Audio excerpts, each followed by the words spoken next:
Good morning class. अब हमने chapter जहाँ से छोड़ा था अब स्टार्ट करेंगे।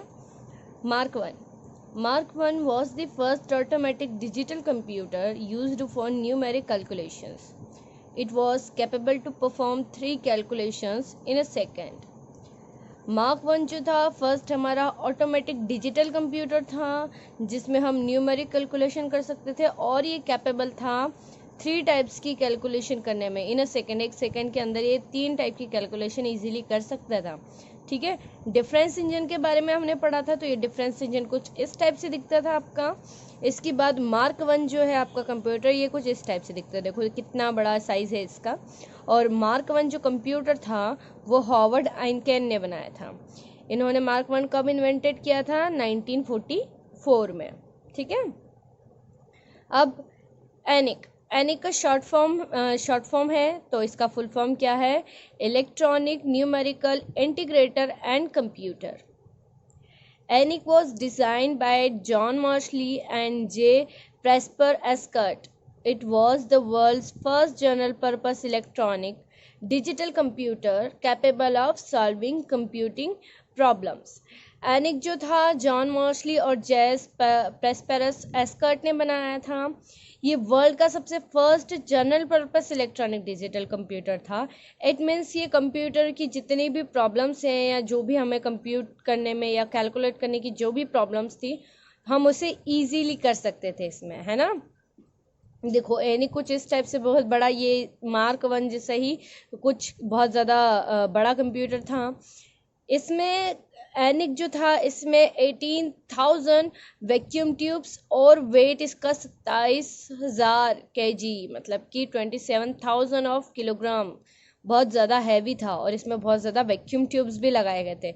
वैक्यूम ट्यूब्स लगाने के कारण क्या हुआ था? ये इलेक्ट्रिसिटी ज़्यादा यूज़ करता था, ज़्यादा हीट देता था. ठीक है. इसके बाद एडवेक का full form electronic discrete variable automatic computer, ये इसका फुल फॉर्म है. EDVAC was invented by J Presper Eckert and John Mauchly which was a programmer storing machine unlike the ENIAC. ये कंप्यूटर भी इन्हीं दोनों ने बनाया था. जिन दोनों ने एनिक बनाया था उन्होंने एडवेक बनाया है. और इसका काम क्या था? ये प्रोग्रामिंग स्टोरिंग मशीन थी. इट मीन्स कि इसमें प्रोग्राम्स लिख सकते थे, डाटा हम लिख सकते थे इसमें. ठीक है. अब नेक्स्ट है UNIVAC first. UNIVAC first was the first commercial computer produced for the fast calculation of large number of simple arithmetic and data transfer. UNIVAC एक हमारा फर्स्ट कंप्यूटर था जिसमें आप क्या कर सकते थे? फास्ट कैलकुलेशन कर सकते थे कितने भी बड़े नंबर की, और सिंपल अर्थमेटिक के तौर पे आप उसका कर सकते थे. इट मीन्स कि आप प्लस माइनस एडिशन ये इस टाइप से आपकी जो भी कैलकुलेशन होती थी सिंपल अर्थमेटिक की. अर्थमेटिक इट मीन्स मैथ्स की जो भी आपकी सॉल्विंग कैलकुलेशन होती है उसको बोलते हैं. तो इसमें आप क्या कर सकते थे? आप कितने भी लार्ज नंबर की कैलकुलेशन को इजीली सॉल्व कर सकते थे और डाटा को ट्रांसफ़र कर सकते थे. इट मीन्स कि जैसे कि एक मोबाइल से दूसरे मोबाइल में जो हम पिक्चर्स या डाटा शेयर करते हैं एज इट इज़ इसमें भी हम कर सकते थे. It was also capable of handling both the numbers and text data. ये क्या कर सकता था? ये टेक्सेस के रूप में भी डाटा को स्टोर करके रख सकता था और नंबर के फॉर्म में भी डाटा को स्टोर करके रख सकता था. ठीक है. यूनिवेक इसका स्टैंड फॉर यूनिवर्सल एंड ऐसे स्टैंड फॉर ऑटोमेटिक कंप्यूटर. देखो इसे 2 पार्ट में डिवाइड किया गया है. यूनिवेक तो यूनिवर्सल, ये UNIV का क्या होता है? यूनिवर्सल. एंड AC का फुल फॉर्म क्या होता है? Automatic computer. ठीक है. इन सब के फुल फॉर्म आप लर्न करना अच्छे से. UNIVAC first was invented by J Presper Eckert and John Mauchly in 1951.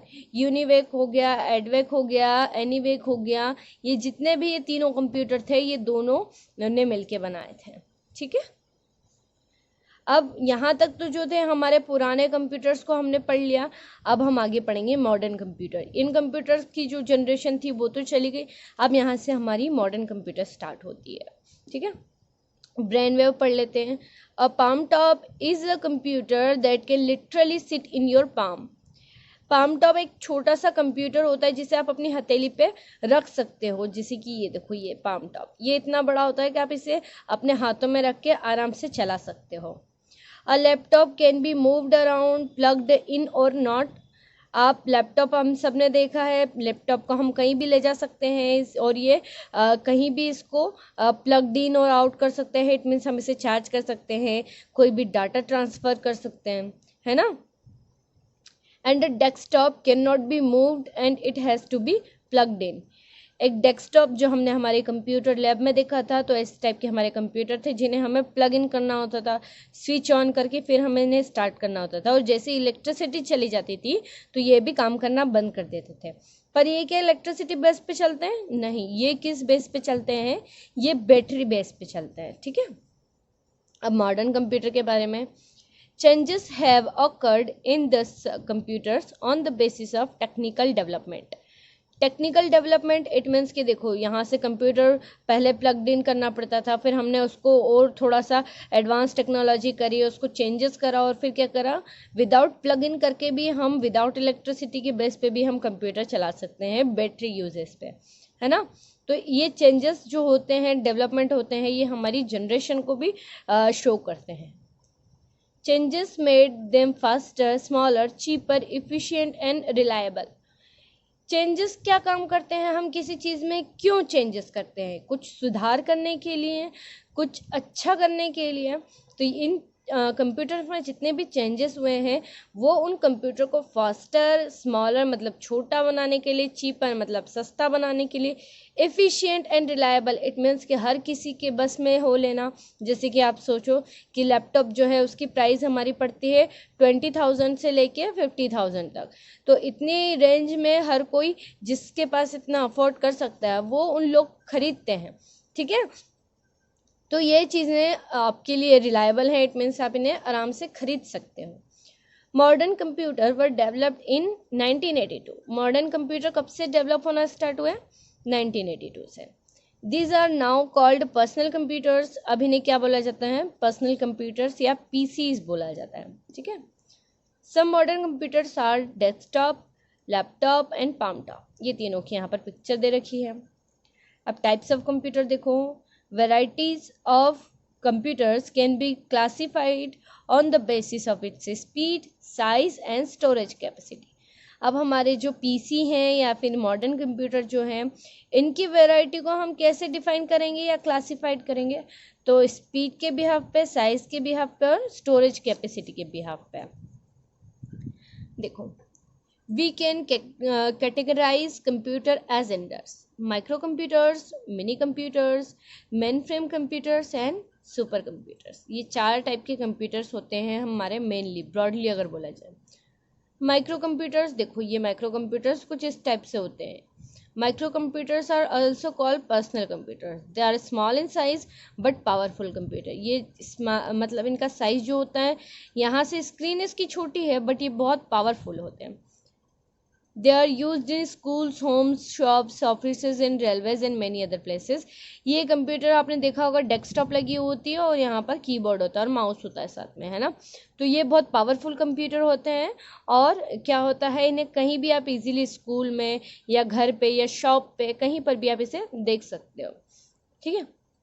Then mini computers are generally bigger in size as compare to micro computers. अब देखो यहाँ साइज चेंज हो गया, ये पावरफुल था बट साइज में क्या था, छोटा। बट मिनी कंप्यूटर देखो यहाँ पर कुछ इस टाइप की इमेज है, ये मिनी कंप्यूटर्स होते थे। पर मिनी कंप्यूटर्स क्या होते थे, साइज में तो बड़े हैं पर क्या होता था, इनकी कुछ स्पेशलिटीज होती थी। 100 of user can use it at the same time without any difficulty. इसमें आप 100 लोग का ग्रुप आराम से इसे एक साथ एक कंप्यूटर को चला सकता है बिना किसी प्रॉब्लम के, ठीक है। तो ये मिनी कंप्यूटर हुआ। Examples, PDP, eight and VX computer, ये इसके एग्जाम्पल्स हो गए हैं। अच्छा, यहाँ पर एक चीज़ हो रहा है, brain wave. Main frame computer was first developed by the IBM company. ये जो मेन फ्रेम करके कंप्यूटर है, सबसे पहले वह IBM कंपनी ने बनाया था। मेन फ्रेम कंप्यूटर, देखो मेन फ्रेम अब यहाँ पर आ गया हमारे पास, माइक्रो, मिनी और इसके बाद मेन फ्रेम। किसने बनाया था सबसे पहले? IBM कंपनी ने। Mainframe computers are very large and expensive computers which can progress the data at a very high speed. देखो मेन फ्रेम कंप्यूटर्स जो क्या हैं बहुत बड़े होते थे। देखो ये मेन फ्रेम का इसमें एग्जांपल दे रखा है, पिक्चर दे रखी है। ये बहुत बड़े होते थे साइज़ में और बहुत एक्सपेंसिव होते थे और इनमें डाटा भी बहुत हाई स्पीड से हम प्रोसेस कर सकते थे। मतलब आप कोई भी डाटा प्रोसेस करोगे या काम करोगे तो बहुत हाई स्पीड में बहुत जल्दी आपको ये रिज़ल्ट अवेलेबल करवा देंगे। They are capable of supporting 1000 of users. ये 1000 ऑफ यूज़र्स को एक साथ काम मतलब एक साथ यूज़ कर सकते हैं। 1000 ऑफ यूज़र्स इसको कई सारे लोग इसको एक साथ चला सकते हैं। They are usually used in banking, airlines and railways. देखो बैंकिंग में क्या होता है कि अलग अलग आप कभी भी जाते हो तो कई सारे कंप्यूटर्स पे ही वर्क होते हैं सारे, तो वहाँ तो कई सारे कंप्यूटर होते हैं। तो ये मेन फ्रेम कंप्यूटर जो होते हैं इसीलिए बनाए जाते हैं ये, ठीक है। एग्जाम्पल देख लो PDP-10 and IBM 390 sorry. Memorable पढ़ लेते हैं। The first super computer was invented by American Seymour Cray in 1960 while working as an electrical engineer for the controlling data corporation. एक अमेरिकन जो थे अमेरिकन इंजीनियर थे ये सैमर क्रे, इन्होंने 1960 में सुपर कंप्यूटर बनाया था जब ये अपनी कोई कंपनी या कॉर्पोरेशन था कंट्रोल डाटा कॉर्पोरेशन CDC, उसके लिए काम कर रहे थे, ठीक है। The CDC 1604 known as the father of the super computer. तो CDC को हम क्या बोलते हैं? Father of the super computer. जैसे father of the modern computer किसे बोला जाता है? चार्ल्स बेबेज को। ऐसे ही फादर ऑफ सुपर कंप्यूटिंग किसको बोला जाता है? CDC 1604 को, ठीक है। अब super computers are the most powerful computers. They are best in term of processing capacity but they are most expensive computer. They are usually used for some space researches, weather forecastings, nuclear energy researchers, etc. देखो super computer ये कुछ इस type से बहुत बड़े होते हैं, ये हम यूज़ करते हैं इनको, और ये इनका मेन काम क्या होता है? ये बहुत एक्सपेंसिव होते हैं, हम इनको नहीं खरीद सकते हैं। बट ये कौन यूज़ करता है? तो ये आपकी जो स्पेस रिसर्चर जैसे कि आपके नासा हो गई, इसरो हो गई, ये जो बड़ी बड़ी कंपनियां हैं ये इनका यूज़ करती हैं वेदर फोरकास्ट के लिए।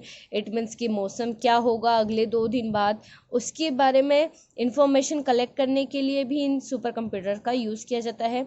या न्यूक्लियर एनर्जी रिसर्चेस पे भी, जैसे कि हम कोई न्यूक्लियर बॉम्ब बना रहे हैं या एटम बॉम्ब्स जब हमारे यहाँ इन्वेंट होता है तो उनकी पावर को मेज़र करने के लिए भी इनका यूज़ किया जाता है, ठीक है।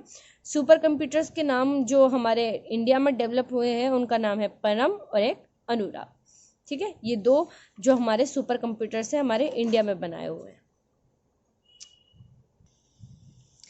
Characteristics of a computer. अब कंप्यूटर की क्या क्या स्पेशलिटीज़ होती हैं वो हमें बताना है ना। तो modern computers have proved their excellence and usefulness almost in every field of human society. Human के लिए मॉडर्न कंप्यूटर उनकी एक्सीलेंस और यूज़फुल कितना है हमारे लिए वो उन्होंने बता ही दिया है कि मॉडर्न कंप्यूटर हमारे लिए कितना ज़्यादा यूज़फुल है। तो इसके कुछ मेन कैरेक्टरिस्टिक्स हम देख लेते हैं। फर्स्ट है speed.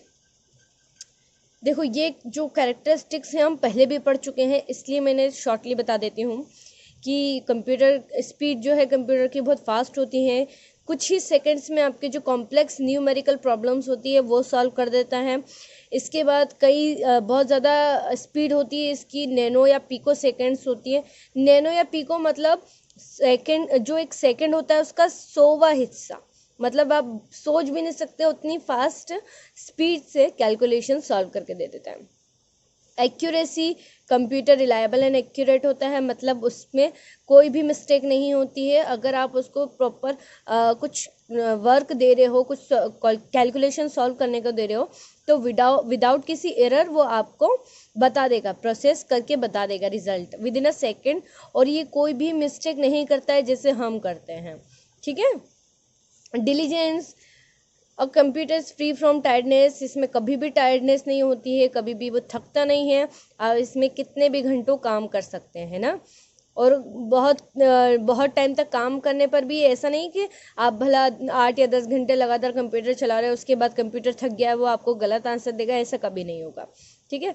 Versatility, computer different types of jobs कर सकता है एक साथ, जैसे कि आप गेम खेलते खेलते गाना सुन सकते हो, लर्निंग कर सकते हो, ड्राइंग कर सकते हो, कोई भी कैलकुलेशन कर सकते हो, मतलब एक साथ कई सारी जॉब को कर सकता है। The computer has power to storing large amount of information. Storehouse, इसमें आप कितनी भी ज़्यादा इन्फॉर्मेशन सेव करके रख सकते हो, किसी भी टाइम उसको एक्सेस कर सकते हो, मतलब आपको वो इन्फॉर्मेशन मान लो आज से 2 साल बाद चाहिए तो भी कंप्यूटर में वो सेव रहेगी। ठीक है। इसके बाद यहाँ पर कुछ मेमोरीज दे रखी है, एक बार आप चेक कर लेना। IBM का फुल फॉर्म दे रखा है इंटरनेशनल बिजनेस मशीन, हमने जब पिछली बार पढ़ा था। अब ये तो हो गई इसकी स्पेशलिटीज़, अब ये पढ़ेंगे हम लिमिटेशंस कि कंप्यूटर क्या है, क्या इसकी लिमिटेशंस हो सकती हैं। तो कंप्यूटर एक मशीन है, इसकी भी कुछ लिमिटेशंस हो सकती है। क्या क्या? नो फीलिंग्स, कोई भी फीलिंग्स और इमोशंस नहीं होते हैं, जैसे कि हम कभी दुखी हो जाते हैं, कभी खुश हो जाते हैं, कभी बहुत ज़्यादा एक्साइटेड हो जाते हैं, कभी बहुत ज़्यादा सैड फील करते हैं, तो कंप्यूटर ये सब चीज़ें नहीं करता। हम बहुत टाइम तक काम करने से थक जाते हैं पर कंप्यूटर कभी नहीं थकता है। ठीक है। No decision making ability, computer खुद से डिसीजन नहीं ले सकता है, आपके गाइडेंस पे ही वो काम करेगा। आप जैसे जैसे उसको बोलते जाओगे या उसको इंफॉर्मेशन देते जाओगे वैसे वैसे ही वो काम करेगा। ठीक है। ये इसकी लिमिटेशंस हो गई। इसके स्पेशलिटीज़, कंप्यूटर कितने टाइप्स के थे हमने पढ़े, कितने टाइप्स के कंप्यूटर बने हैं, कैसे स्टार्ट हुए, सब हमने इस चैप्टर में पढ़ा। चैप्टर कंप्लीट होता है यहाँ से। आपकी क्वेश्चन आंसर अब आपको करना है आपकी फेयर कॉपी में। ठीक है।